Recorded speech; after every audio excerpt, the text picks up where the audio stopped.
Meus irmãos, boa noite a todos. Sejam bem-vindos aqueles que estão aqui e aos que estão nos acompanhando de casa, também sejam bem-vindos. Enquanto eu arrumo aqui o computador, eu peço que você se coloque no texto bíblico de hoje, que é o texto de 1 Timóteo, capítulo 2, do versículo 1 ao versículo 7.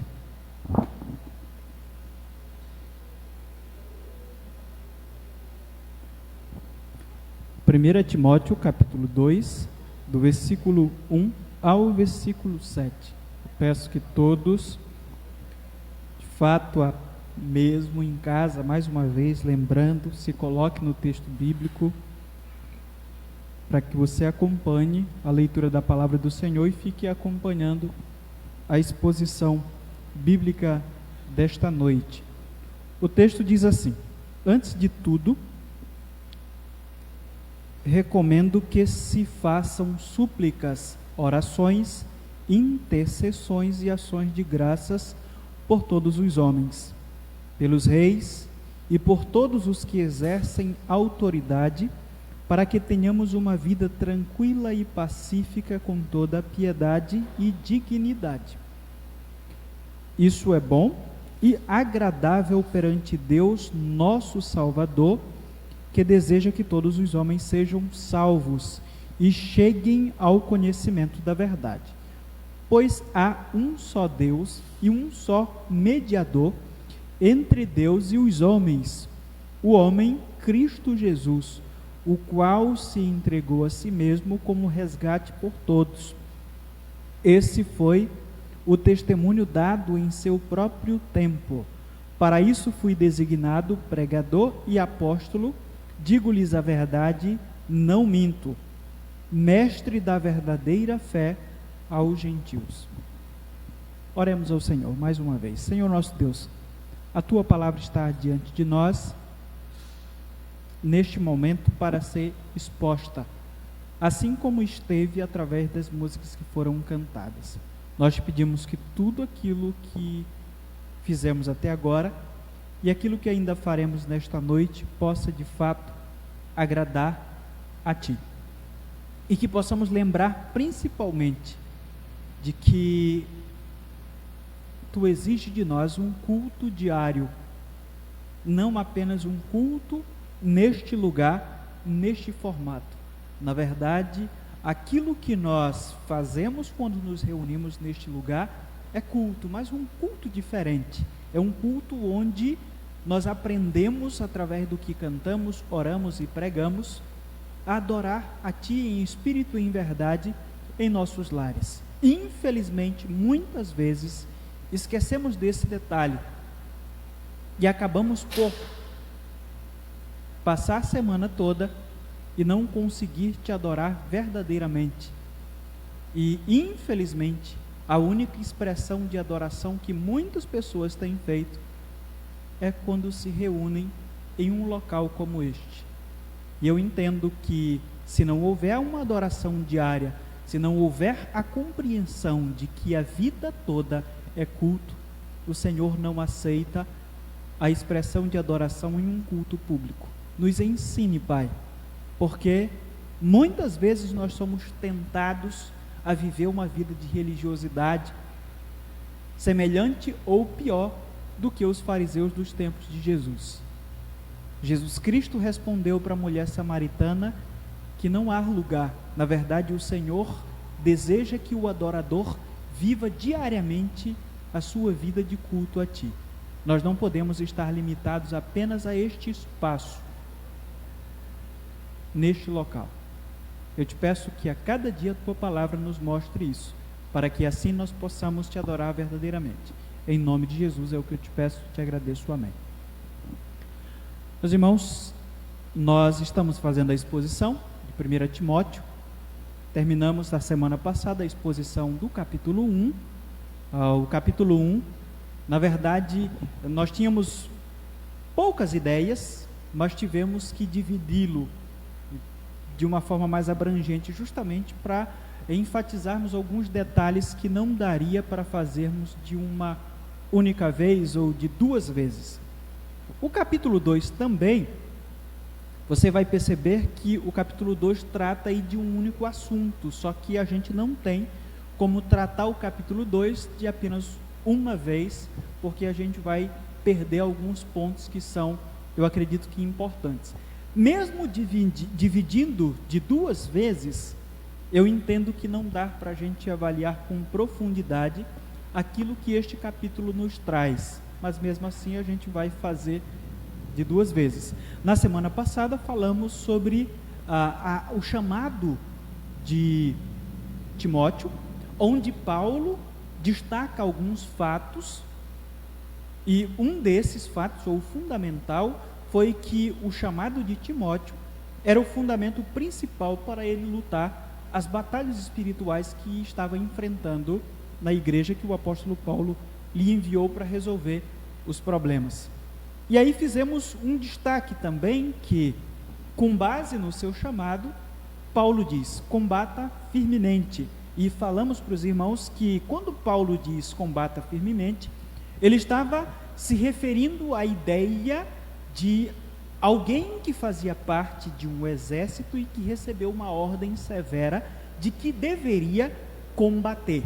Não havia opção para Timóteo a não ser o combate de frente, o enfrentamento daqueles que estavam tentando perverter as doutrinas fundamentais na igreja de Éfeso. Eu acho que na oração eu lembrei que o ministério de Timóteo, apesar de ter sido um ministério extremamente difícil, foi um ministério bem sucedido. Por quê?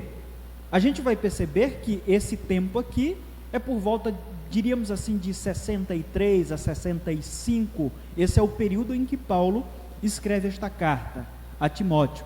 É um período em que a igreja estava totalmente mergulhada em falsos ensinos, ou pelo menos grande parte da liderança desta igreja estava tentando perverter a mente daqueles irmãos. Eu disse para os irmãos que provavelmente os líderes que Paulo disse que se tornariam lobos, de fato se tornaram lobos, depois de pouco tempo, e agora eles estavam tentando perverter a cabeça dos irmãos. Eu disse, o ministério foi bem sucedido porque numa carta que nós temos no livro do Apocalipse, que foi escrito por volta do ano 90 a 95 depois de Cristo, nós temos um elogio muito profundo a esta igreja. Apesar de termos o ponto negativo da perda do primeiro amor, nós temos um ponto extremamente positivo, que esta igreja é caracterizada por ser uma igreja que mantém uma doutrina saudável. Por isso estamos dizendo, foi difícil para Timóteo, mas ao que tudo indica ele conseguiu, levando em consideração aquilo que Paulo lhe disse que tinha que fazer, e aquilo que Paulo redisse e acrescentou um pouco mais que ele deveria fazer. Então o ministério de Timóteo foi bem sucedido, porque ele pensou principalmente, eu tenho um chamado, e esse chamado eu vou cumprir porque o Senhor vai me fazer, ou vai me auxiliar nesse processo, porque Ele me chamou para isso. E quando Deus chama alguém, esse mesmo Deus que chama, é o mesmo que capacita esse indivíduo para que ele possa exercer esse ministério. E aí, com base nisso, ele combateu firmemente. Quando nós olhamos para o capítulo 2, a gente vai perceber, e eu acho que na sua Bíblia está aí escrito, talvez, instruções para o culto público. Eu tenho algumas Bíblias em casa que utilizam esse tema. E você vai fazer a leitura do texto, essa daqui não diz isso, só fala sobre instruções acerca da adoração, que também é muito parecido. Você vai ver que, de fato, a ideia desse texto é essa. A gente vai perceber, inclusive, depois da perícope que nós acabamos de ler, Paulo continua falando sobre o mesmo assunto. Ele está falando sobre a adoração que essa igreja deveria praticar diante de Deus. E como é que ela tem que fazer? Ela deve seguir os padrões que foram estabelecidos pelo próprio Deus. E aí Paulo vai começar dizendo, antes de tudo, ou para iniciar aquilo que eu estou dizendo para vocês, recomendo que se façam súplicas, orações e intercessões e ações de graças por todos os homens. Então nós percebemos aqui no texto essa verdade. Nós temos a instrução acerca da adoração, e inicialmente a gente vai entender que Deus salva quando nós oramos, ou Deus salva através de nossas orações. Inclusive, essa oração que Paulo vai dizer aqui, Paulo vai deixar muito claro que todas as classes sociais precisam de nossas orações. Deus salva através dela, Deus dá uma vida tranquila através da oração à sua igreja. E por isso nós, como servos dele, precisamos entender que todas as classes de pessoas necessitam de nossas orações. Não é porque a pessoa tem uma vida tranquila, a pessoa tem condições financeiras elevadas, que essas pessoas não precisam de nossas orações. Nós somos aconselhados aqui a orar por todos os homens, é isso que o texto diz. E em especial, versículos 1 e 2, temos Paulo dizendo que essas orações deveriam ser elevadas a Deus pelas autoridades. E o objetivo, segundo o versículo 2, é que ao orarmos pelas autoridades, nós temos um objetivo inicial, o principal, vai resultar na nossa vida de tranquilidade.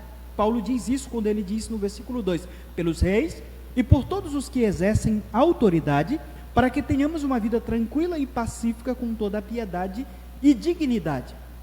No versículo 1, Paulo usa o termo grego parakaleo, para se referir a isso. A ideia é rogar, admoestar, encorajar e exortar. Geralmente a gente utiliza muito a palavra exortar no nosso contexto, e é justamente essa palavra grega que traduz aqui, ou representa a palavra em português, exortação, é a palavra parakaleo. O que Paulo utiliza, ele utiliza essa palavra para expressar que um dos propósitos do culto da igreja reunida diante de Deus é a oração pela salvação dos homens. A igreja precisa orar pela salvação dos homens e também pelo seu bem-estar. Rogar, você vai olhar para o texto, vem precedido de antes de tudo, ou primeiramente. A ideia é que orar pelas nossas autoridades e demais classes de pessoas ocupam uma primazia dentro do culto em que nós estamos reunidos para elevar a Deus. É importante que lembremos disso. E é justamente por isso que Paulo começa dizendo, antes de tudo, recomendo que se façam súplicas. Paulo utiliza 4 termos envolvidos aí nesse contexto para descrever aquilo que nós devemos fazer nesse processo de oração. Ele utiliza a palavra súplicas, você vai ver no texto, ele utiliza a palavra orações, intercessões e ações de graça. E eu queria destacar essas palavras aqui, talvez, como eu disse, não tão aprofundado, por causa do tempo, e o texto é bem grande, mas eu acho que é interessante a gente pensar sobre o que Paulo está pensando aqui. Ele utiliza a palavra grega, densis, é a primeira palavra que ele utiliza aqui, significa pedido ou intercessão, significa também petição. Essa palavra era utilizada no contexto grego, nos papiros antigos, como um termo para se fazer pedidos às autoridades. Ela também era utilizada para se colocar em escrito dirigido a uma autoridade, não apenas quando alguém estava pedindo de forma direta, mas também quando se escrevia, era essa palavra que as pessoas utilizavam. Então tinha um sentido de uma audiência, era um termo técnico. Então, quando nós olhamos para o texto, Paulo diz que deveriam se fazer súplicas. Nós precisamos entender que os nossos cultos devem ter espaço para uma audiência com Deus.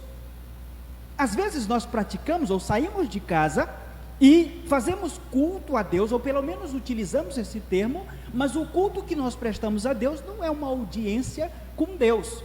Nós fazemos a nosso modo, e a gente acaba por sair de casa e não fazemos isso.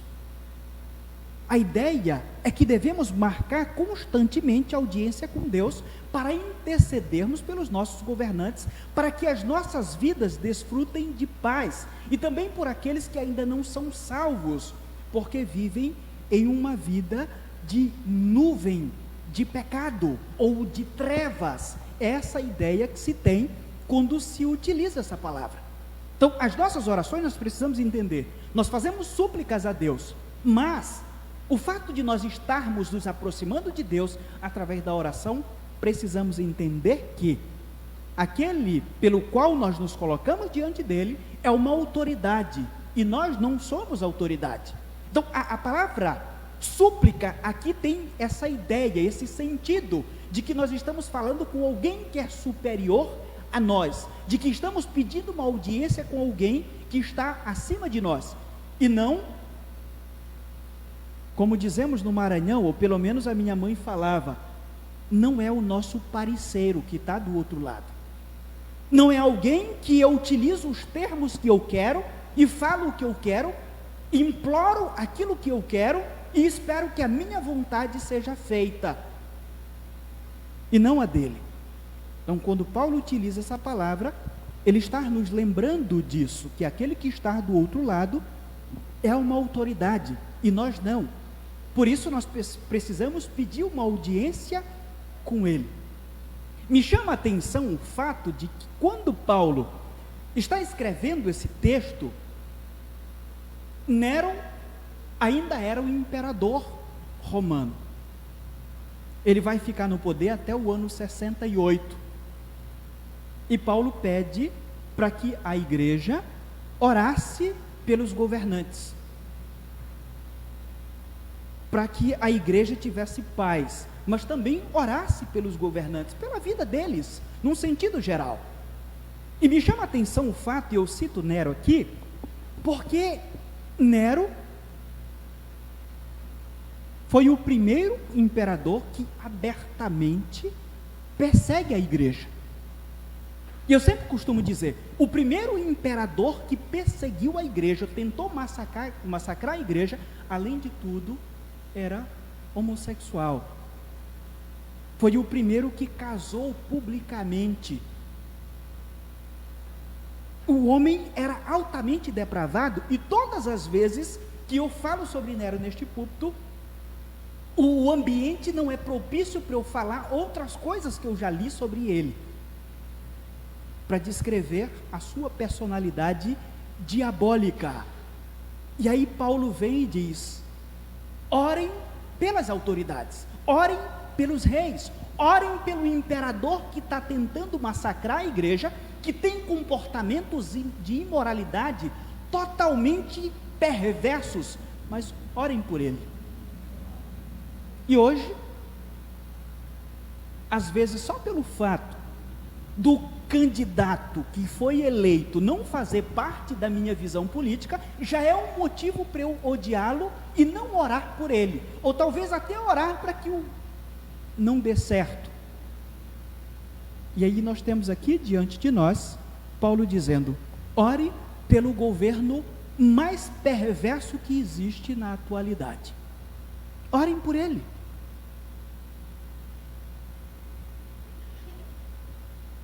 Paulo mostra que, em última instância, quem detém o domínio de tudo é Deus.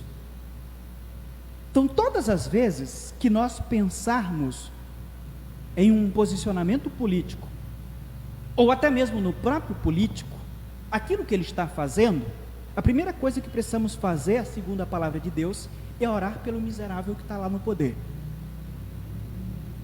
Mas, além de fazermos isso, precisamos lembrar que quem manda, de fato, é Deus. E Paulo está dizendo isso de uma forma muito clara. Mais uma vez, antes de tudo, recomendo que se façam súplicas, orações, intercessões e ações de graças por todos os homens. Por todos os homens. E aqui ele descreve que classe de homens deveriam receber essas orações: pelos reis e por todos os que exercem autoridade, para que tenhamos uma vida tranquila e pacífica, com toda a piedade e dignidade. Não era a vontade de Nero que ele parasse de perseguir a igreja, mas Paulo entende que se Deus quisesse que isso parasse, iria parar. Então por isso vamos orar ao Senhor. que por mais que existam pessoas que persigam a igreja, eles só vão perseguir se o Senhor quiser. Se o Senhor quiser que a igreja tenha paz, a igreja vai ter paz, independentemente de quem esteja no poder, porque de fato quem manda é Ele. E se somos perseguidos, Deus pode trazer calmaria. Se nos arrancam a paz, Deus pode nos dar sossego. É isso que nós percebemos daquilo que Paulo está escrevendo. A segunda palavra é proseuché. Traduz-se como oração. A diferença básica entre denses e essa palavra aqui é muito interessante. A primeira palavra denses que nós falamos aqui sobre essa súplica aí que é feita, ela era utilizada tanto para se referir a Deus aqui, quanto a um governo, a um rei. Neste caso, essa palavra era utilizada única e exclusivamente para se referir a Deus. Ela só se utilizava para se referir à divindade. Então Paulo diz que nós precisamos entender que aquele que está reinando sobre nós é uma autoridade, nós precisamos nos prostrar diante dele como aquele que manda, mas além de ser uma autoridade, ele é Deus. Ele é Deus.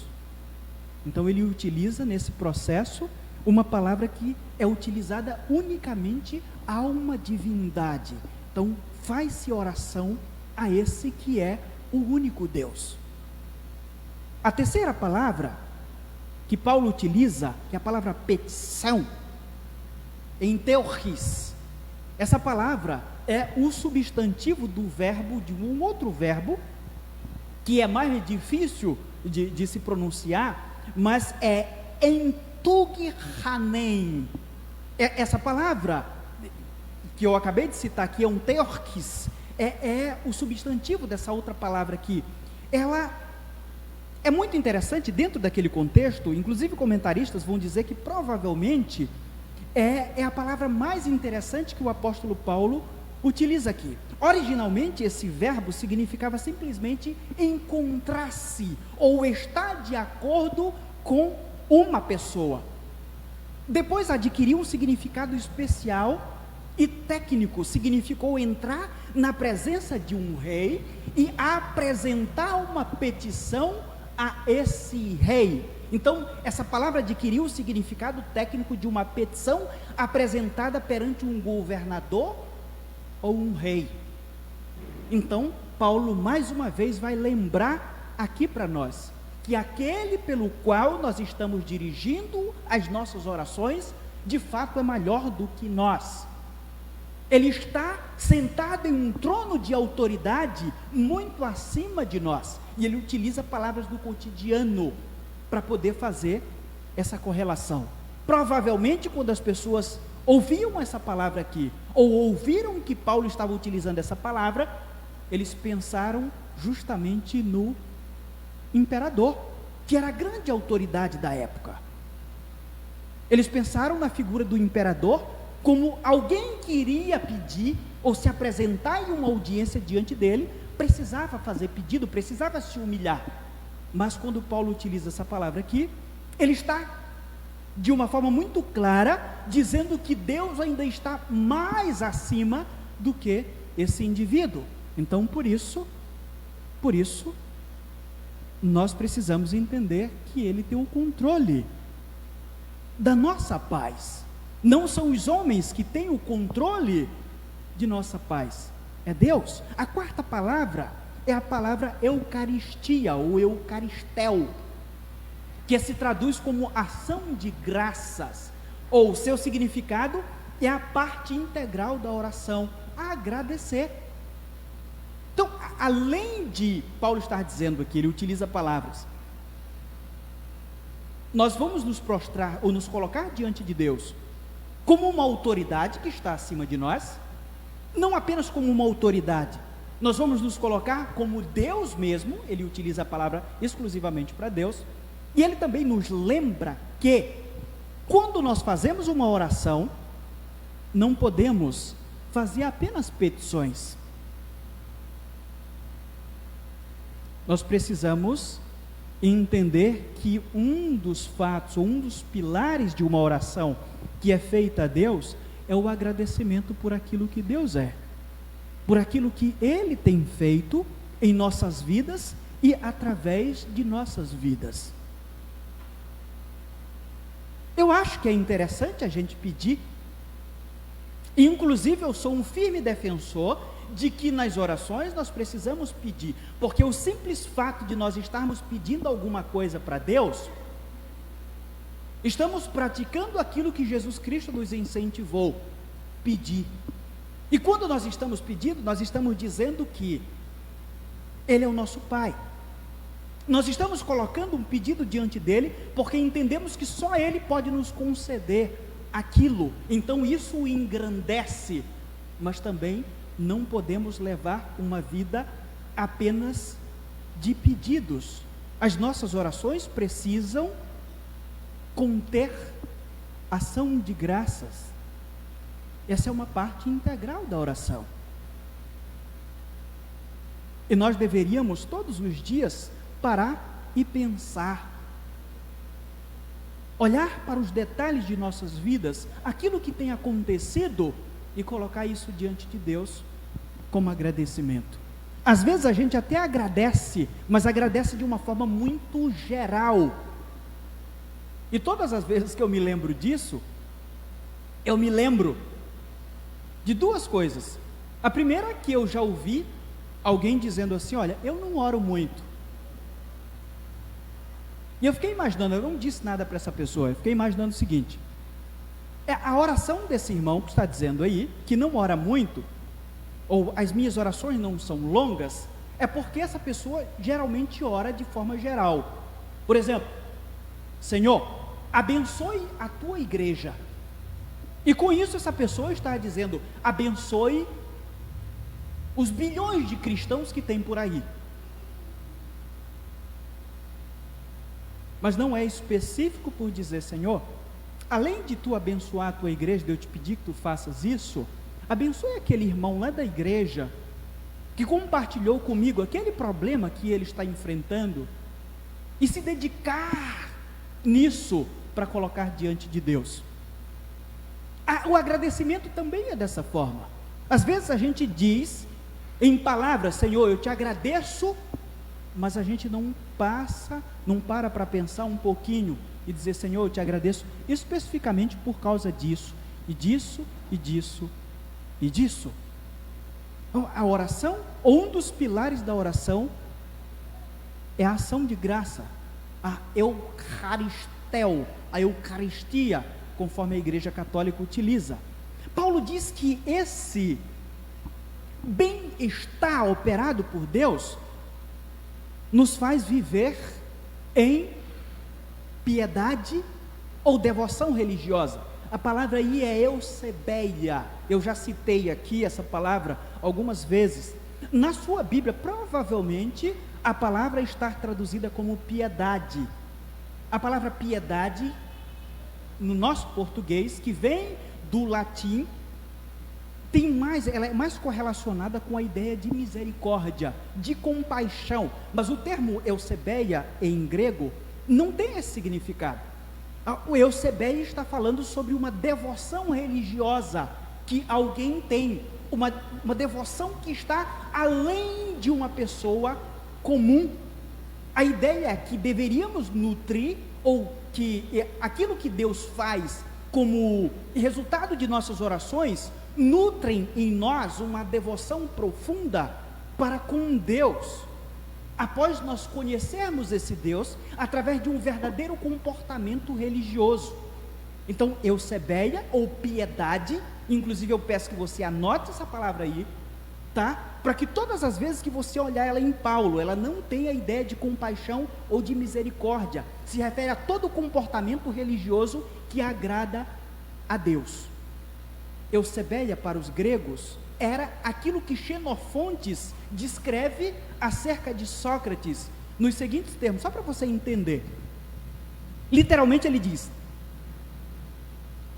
tão piedoso e devotamente religioso, que não se fez sequer uma injúria sem importância a nenhum ser vivente, tão controlado, tão moderado, que nunca em nenhum momento escolheu o doce em lugar do amargo, tão sensível, sábio e prudente, que jamais errou em distinguir o melhor do pior. Eu não estou dizendo que Sócrates era esse cara, não é isso que eu estou dizendo. Eu estou apenas descrevendo aquilo que Xenofonte diz acerca de Sócrates, porque ele estava dizendo que Sócrates era piedoso, e piedoso para os gregos era isso, conforme essa descrição. Então Paulo, conhecendo a filosofia grega, entendia qual o significado de piedade, e ele vai dizer que uma oração pelos nossos governantes vai fazer com que tenhamos paz. Essa oração, sendo dirigida e pensada na pessoa do próprio Deus como autoridade, vai produzir seres humanos que são verdadeiramente devotados pela pessoa divina.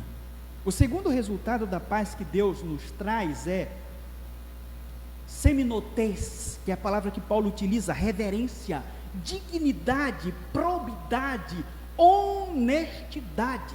Então a palavra denota honestidade e sinceridade moral que afetam tanto o comportamento exterior como a intenção interior do ser humano.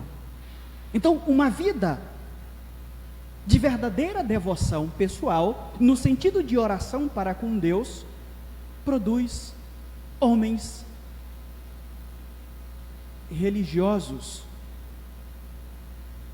conforme os padrões de Deus, que é a ideia da piedade.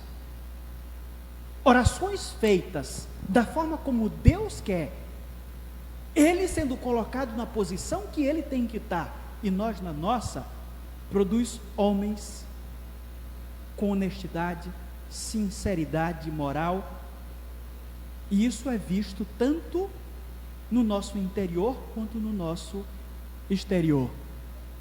Não é possível dividir, esse homem é completo. Me lembro que quando eu era adolescente, muito se discutia nas igrejas batistas sobre vestimenta. As meninas da igreja batista lá onde eu morava, eram conhecidas por não terem pudor no sentido de se vestir.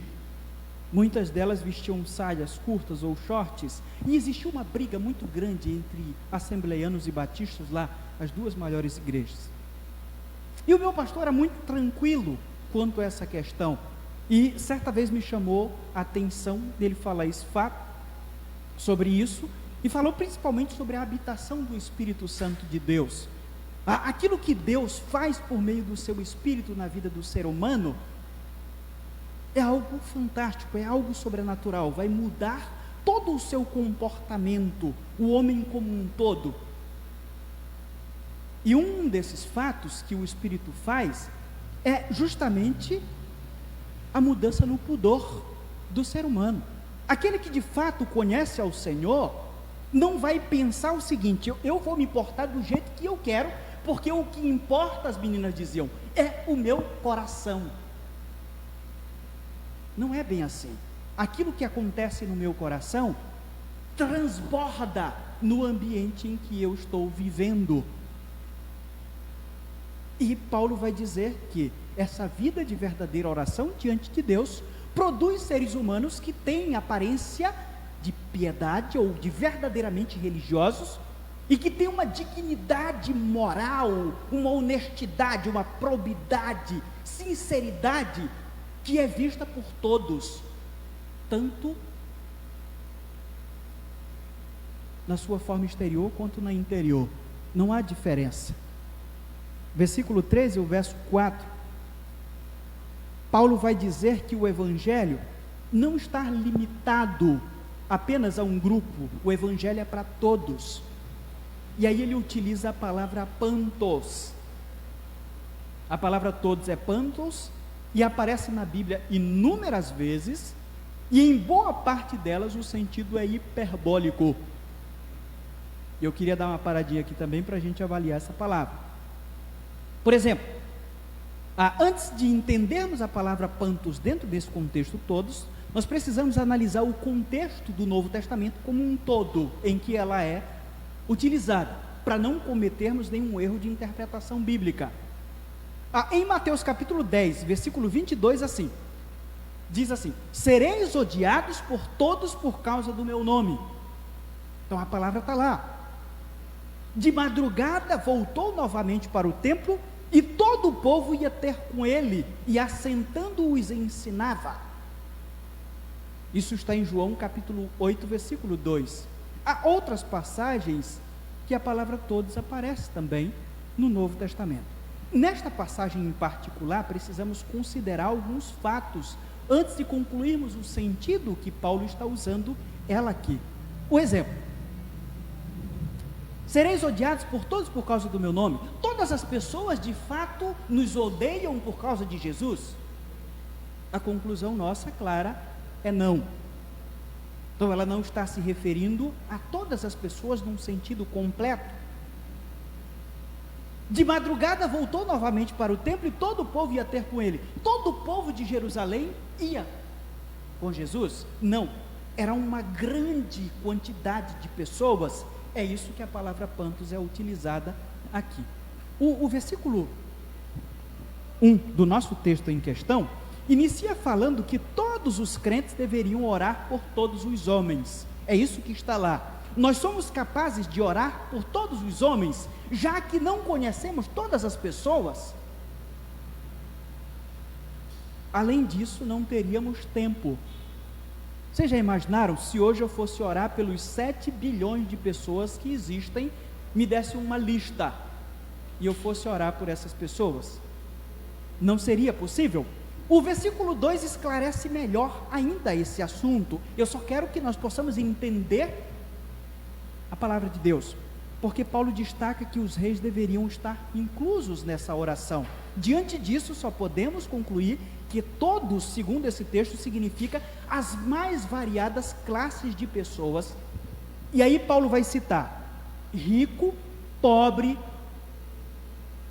que está se referindo à questão principalmente dos reis que são representados lá. Aí a gente vai entender que Paulo, de acordo com outro contexto, vai falar sobre pobre, sobre escravos, sobre livres, governadores, etc. Quando ele utiliza essa palavra aqui, ele está dizendo que todas as pessoas, independentemente de suas classes social, precisam ser objetos de nossas orações.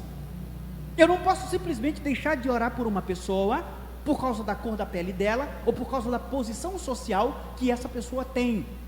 Se ela não está dentro da minha posição social, eu não vou deixar de orar por ela por causa disso.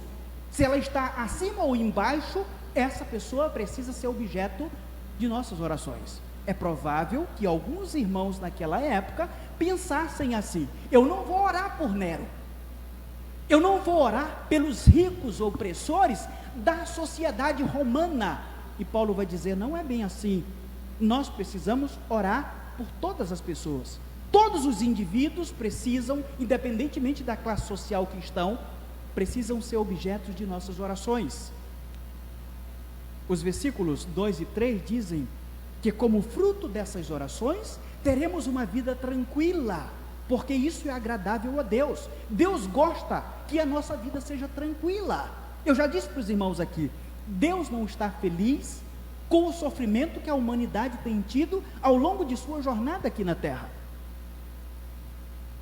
Alguns indivíduos já apostataram da fé porque olham para esse mundo e veem só o mundo mal, só coisas ruins acontecendo, e alguns começam a perguntar assim: se Deus é tão bom, por que o mal parece que prospera? Eu sempre digo: Deus não está contente com o mal que está acontecendo no mundo. Deus não está feliz por causa do coronavírus que está aí. E é justamente por Deus não estar contente com tudo isso, que Deus já determinou o dia certo em que todo sofrimento humano vai acabar. Só que é no dia que Ele estabeleceu, e não no dia que eu quis, o que eu quero.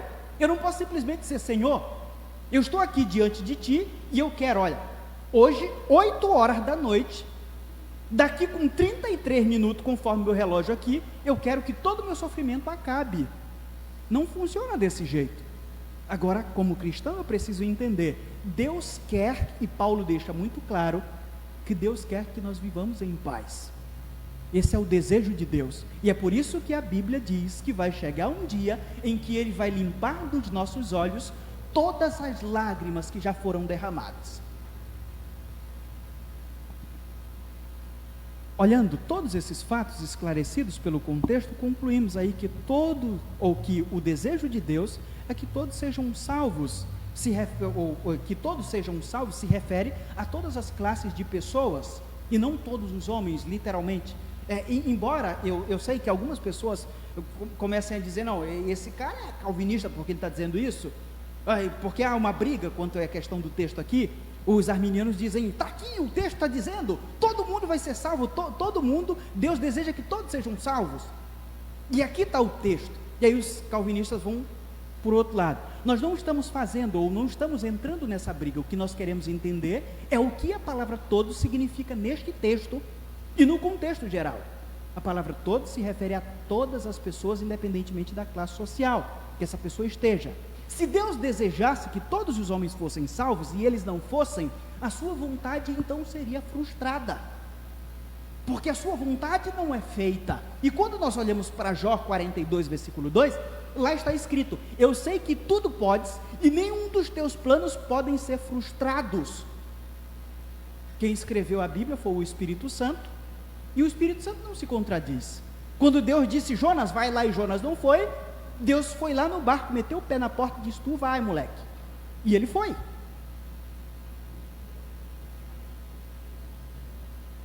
Versículo 3, a palavra isto, que é tudo em grego, se refere à oração universal. Deus se agrada disso. Olha para o texto aí, isso é bom. A palavra isso é a oração universal, isso é bom, que é o que Paulo está dizendo, e agradável perante nosso Deus, que é o nosso Salvador. E aí, Paulo utiliza outra palavra, a palavra hipnoses. Está aqui na Bíblia. Deus quer que os seus escolhidos lhe conheçam, é a palavra hipnoses. Conhecimento pleno, ou pleno conhecimento, conhecimento dirigido a um objeto específico. A ideia é, Deus deseja que os homens descubram quem Ele é, de uma forma genuína, independentemente da classe social que a pessoa esteja. E aí nós lembramos, isso começa com quem? Começa com você, através das orações que você eleva a Deus, pelas pessoas, inclusive pelas pessoas que você não concorda com aquilo que elas defendem, não concorda com o padrão de comportamento moral que ela ou que elas tenham. Versículo 5 ao 7,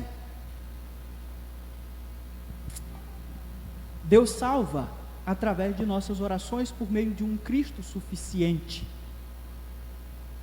Ao se entregar na cruz por nós, Cristo tornou-se, conforme o texto, o único Salvador que o mundo precisa.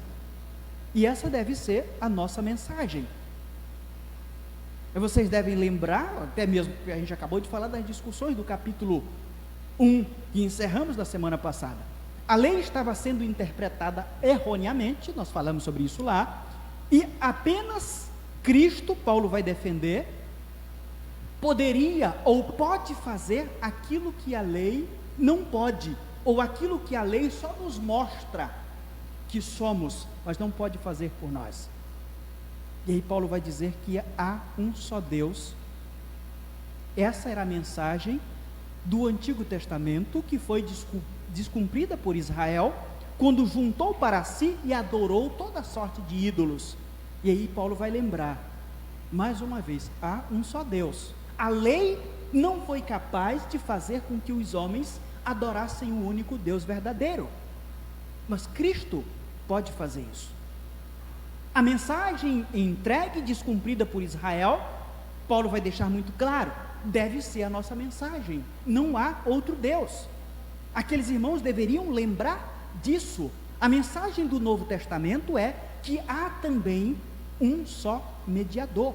E aqui, mais uma vez, aqueles irmãos são lembrados de que nada além de Cristo pode salvar pecadores como nós, e que não precisamos recorrer a mais nada além dele para sermos salvos dos nossos pecados, pois ele é o nosso intermediário. É isso que Paulo está lembrando aqueles irmãos. Ele fica entre nós e Deus Pai, para não sermos fulminados por um Deus que é justo e que exige o pagamento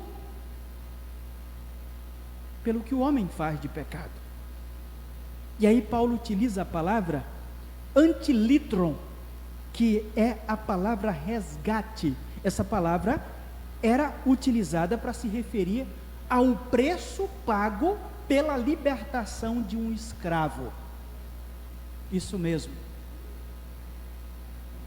Ele foi entregue como resgate por nós, que éramos escravos dos nossos desejos e, consequentemente, escravos de Satanás. E aí a preposição anti, que está no texto aí, implica em troca. Jesus foi a moeda que pagou por nós, que éramos escravos. Só lembrando aqui, ele pagou o próprio Deus e não a Satanás. Esse testemunho, Paulo diz, deve ser proclamado enquanto há tempo, que é o tempo kairos, a oportunidade ou a época propícia. E essa é a nossa responsabilidade como igreja, a começar da oração por todos os homens. E para concluir a perícope, Paulo diz aí que foi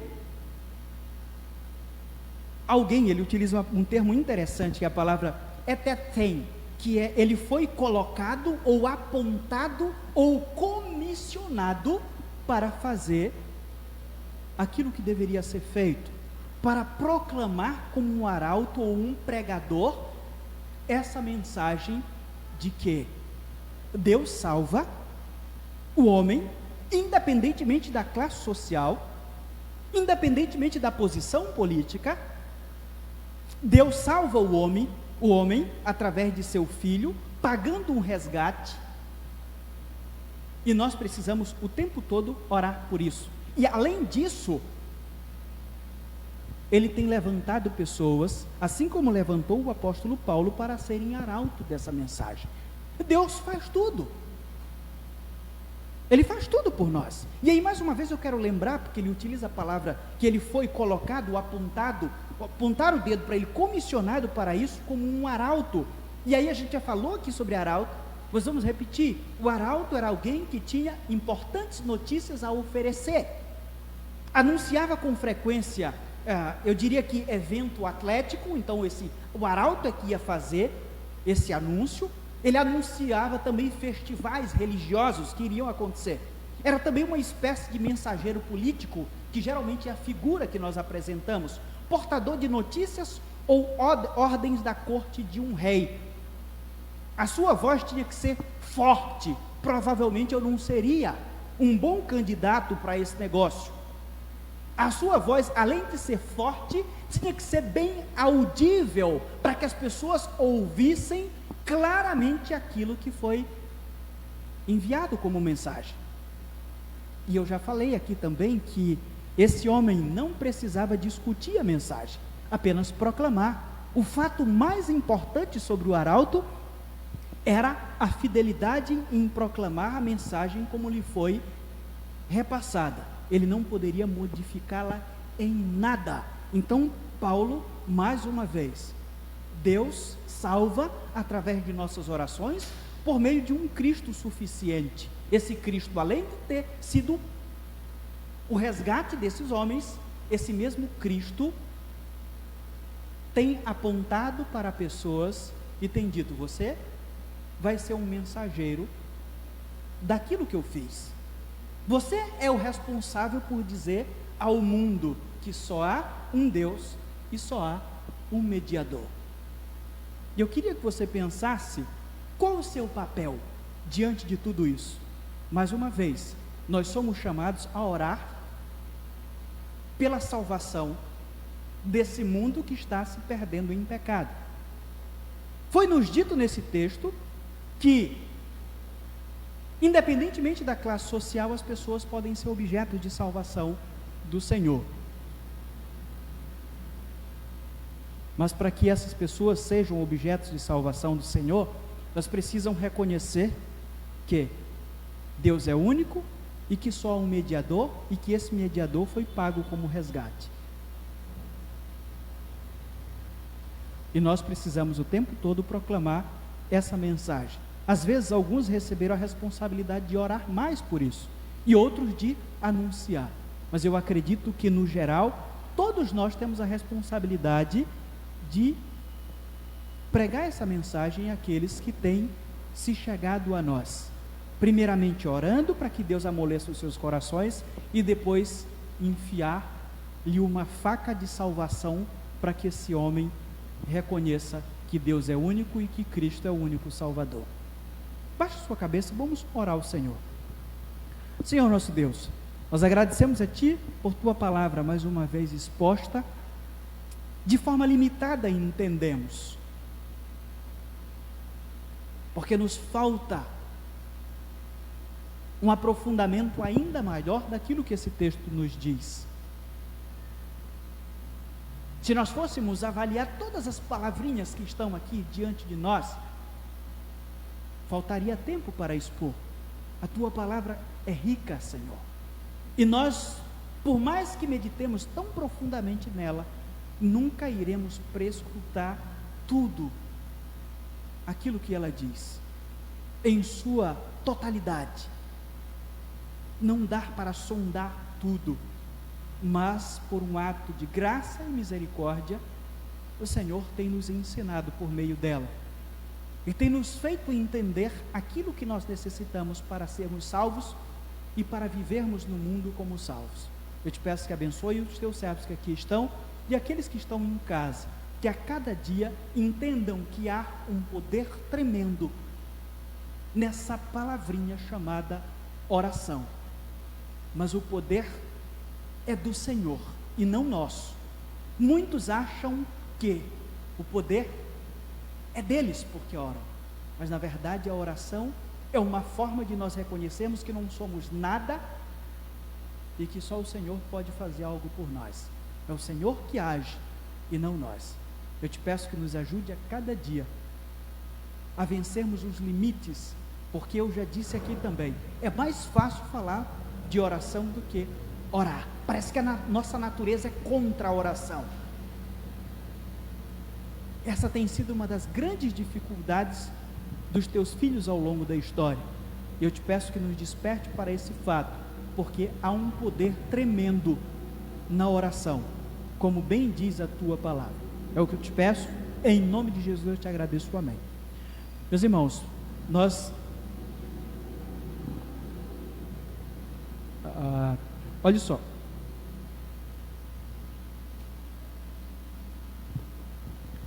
chegou aqui para nós uma informação muito triste.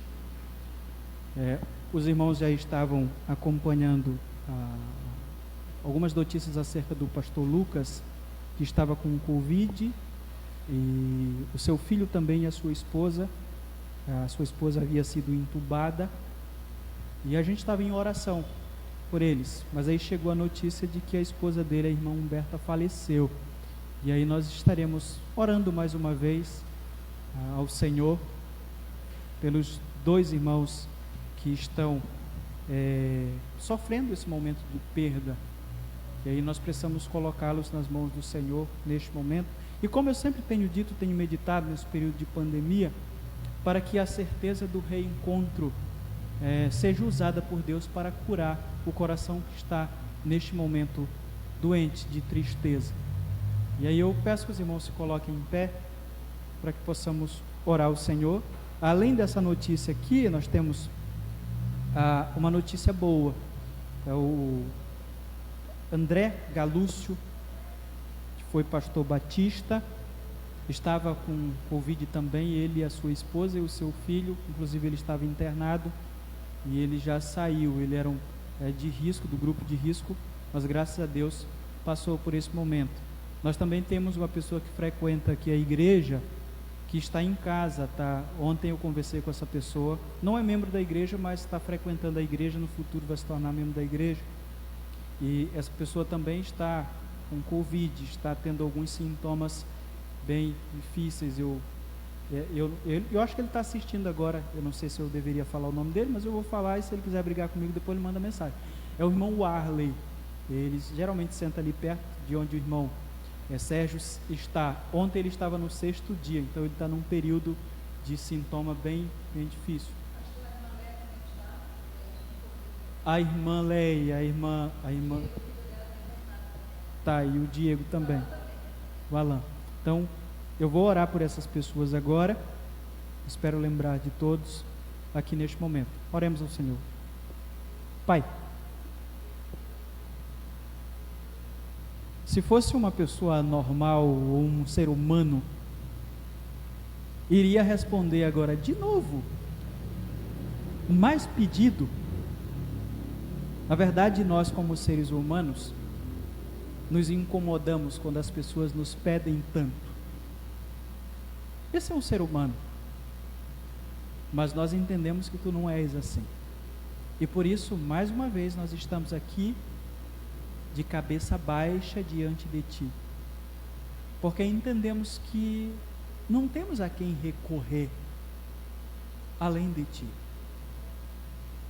Essa notícia difícil que acaba de chegar para nós, do falecimento da irmã Humberta, com certeza, tem sido muito mais difícil para o seu esposo, o pastor Lucas, que a conheceu há muitos anos, no seminário em Recife.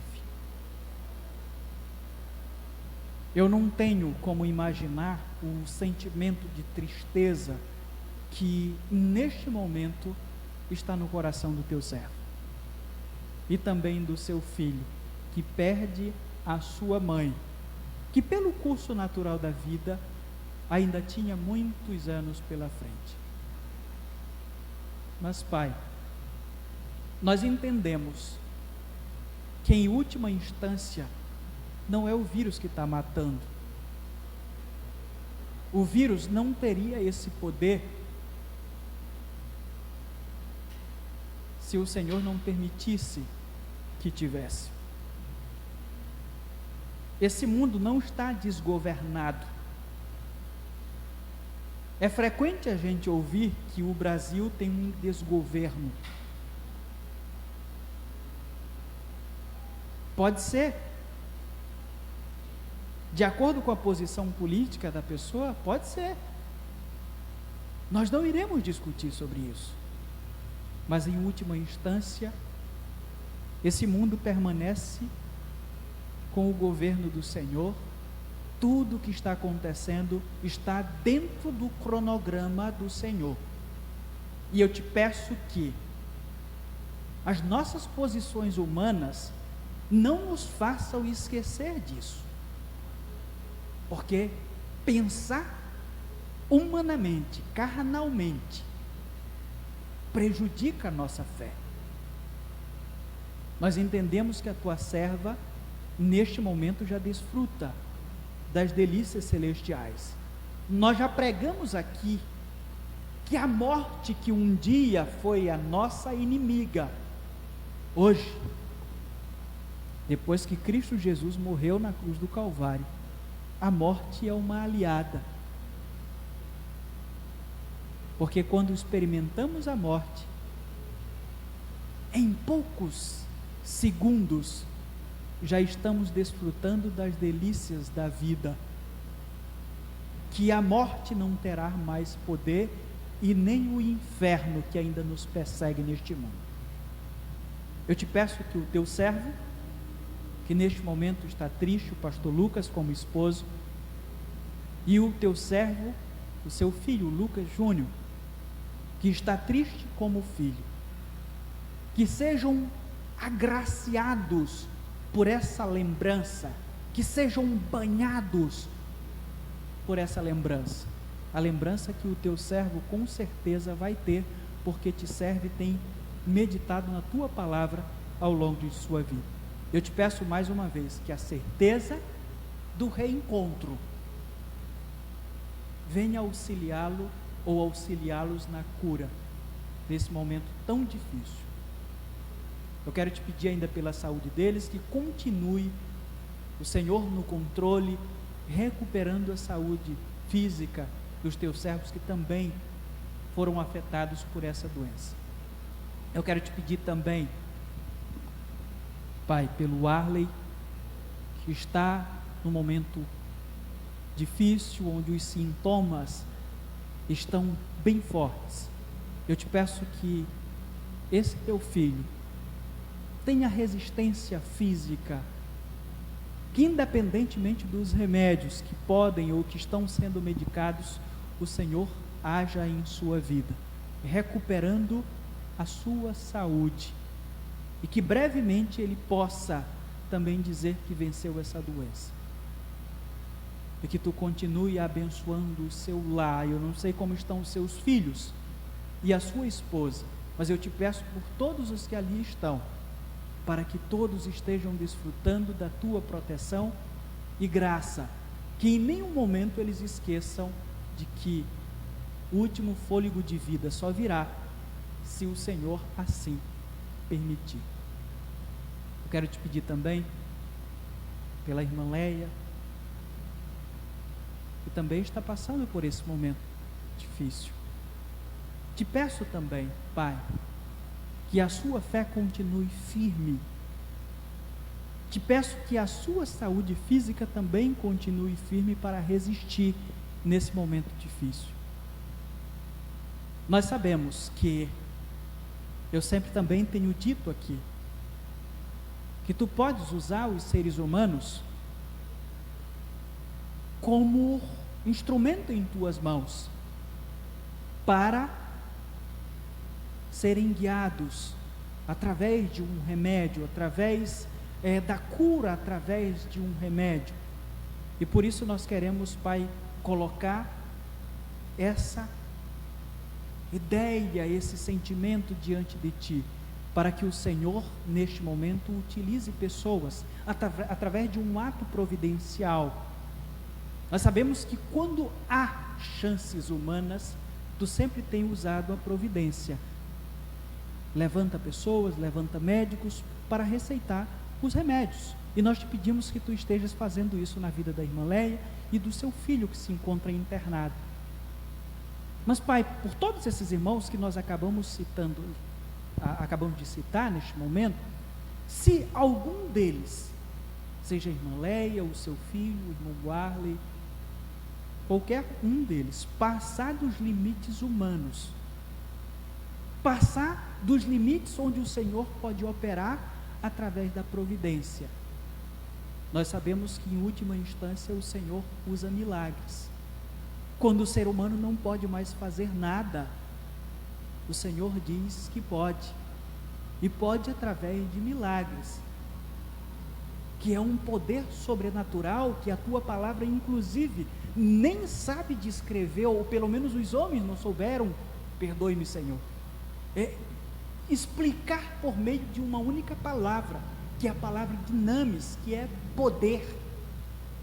Eles simplesmente utilizam o termo poder, literalmente poder, para milagre, porque milagre é algo sobrenatural, é algo que está além dos limites físicos, além dos limites humanos, e por isso essa palavra é simplesmente reduzida assim na Tua palavra, porque é poderosa, e entendemos que Tu podes fazer isso na vida dos Teus 3 servos, se de repente os homens não puderem fazer nada. Nós nos colocamos em Tuas mãos, para que a Tua vontade prevaleça, e o Teu nome seja engrandecido no final de tudo isso.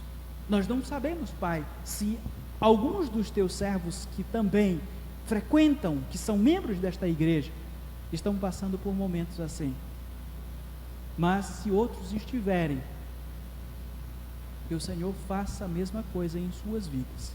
Nós contamos contigo e não temos alguém maior do que Tu para resolver aquilo que foge da nossa capacidade humana. É o que nós te pedimos, Pai. Em nome de Jesus nós te agradecemos. Amém. Meus irmãos, o culto está encerrado. Que o Senhor abençoe a vida de cada um.